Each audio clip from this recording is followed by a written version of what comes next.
Reasoning practice டெஸ்ட்டில் இது 2வது வீடியோ. இதில் நான் ஒரு சில கணக்கு தரேன். டைம் முடியறதுக்குள்ளே உங்களால் பதில் கண்டுபிடிக்க முடியுதான்னு பாருங்கள்.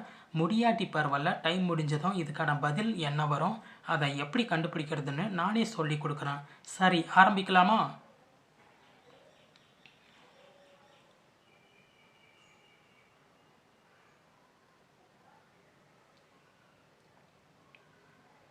டைம் முடிஞ்சது. இப்போ இதுக்கான பதில் என்ன வரும், அதை எப்படி கண்டுபிடிக்கிறதுன்னு பார்க்கலாமா? ஒன்றுமே இல்லை. இந்த கணக்குக்கான லாஜிக் என்னன்னா, முதல் நம்பரோட 7 பெருக்கிக்கிட்டு அதோட 1 கூட்டிக்கிட்டா 2வதாக இருக்கிற இந்த நம்பர் பதிலாக வந்துடுது. அதே மாதிரி 2வதாக இருக்கிற இந்த நம்பரோட 7 பெருக்கிக்கிட்டு 1 கூட்டிக்கிட்டா 3வதாக இருக்கிற இந்த நம்பர் பதிலாக வந்துடுது. அதே மாதிரி 3வதாக இருக்கிற இந்த நம்பரோட 7 பெருக்கிக்கிட்டு 1 கூட்டிக்கிட்டா 4வதாக இருக்கிற இந்த நம்பர் பதிலாக வந்துடுது. அப்படி பார்த்தா 4வதாக இருக்கிற இந்த நம்பரோட 7 பெருக்கிக்கிட்டு 1 கூட்டிக்கிட்டா அடுத்து என்ன நம்பர் பதிலாக வரும்னு ஈஸியாக கண்டுபிடிச்சிடலாம். இது எல்லாத்தையும் நீங்கள் பெருக்க வேண்டிய அவசியமே இல்லை. இந்த 2 நம்பரை மட்டும் ஃபஸ்ட்டு பெருக்கிக்கோங்க. சரியா? இது 2த்தையும் பெருக்க என்ன வருது? 8 56. இப்போ இந்த 56ல் கடைசியாக என்ன நம்பர் இருக்குது? 6.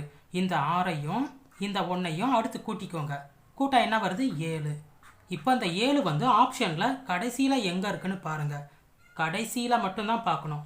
சரியா? இந்த 7 வந்து கடைசியில் எங்கே இருக்குது? இங்கே இருக்குது. அப்போ இந்த கணக்கிற்கு உண்டான பதில் இதுதான். அவ்வளோதான் ஆன்சர். எவ்வளோ ஈஸியாக கண்டுபிடிச்சாச்சு பாருங்கள்.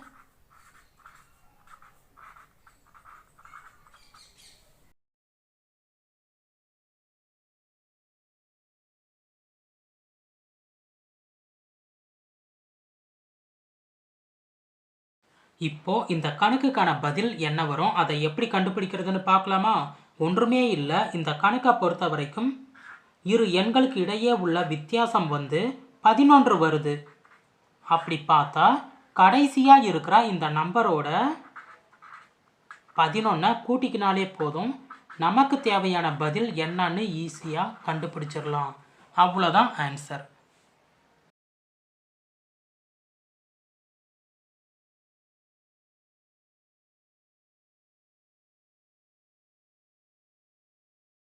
ரீசனிங்கில் இந்த மாதிரி ஒரு கணக்கு கேட்டால் நாம் முதல்ல கண்டுபிடிக்க வேண்டியது, இந்த நம்பரை நம்ம என்ன பண்ணால் பக்கத்தில் இருக்கிற இந்த நம்பர் பதிலாக வரும்னு.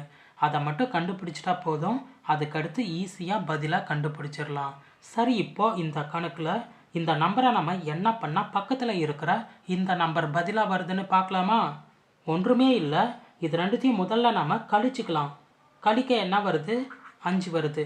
இப்போது இந்த 5 அப்படியே ஸ்கொயர் பண்ணால் பக்கத்தில் இருக்கிற இந்த நம்பர் பதிலாக வந்துடுது. அதே மாதிரி தான் இதுவும். இது 2த்தையும் கழிச்சுக்கிட்டா என்ன வருதோ அதை அப்படியே ஸ்கொயர் பண்ணால் பதில். அவ்வளோதான் ஆன்சர். எவ்வளோ ஈஸியாக கண்டுபிடிச்சாச்சு பாருங்கள்.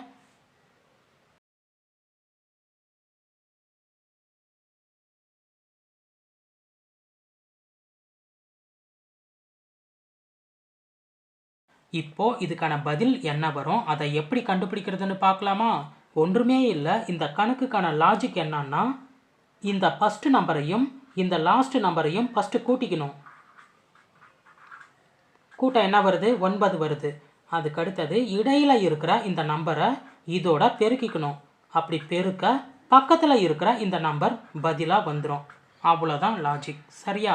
இதே கான்செப்டை இதுக்கு யூஸ் பண்ணால் நமக்கு தேவையான பதில் என்ன வரும்னு ஈஸியாக கண்டுபிடிச்சிடலாம்.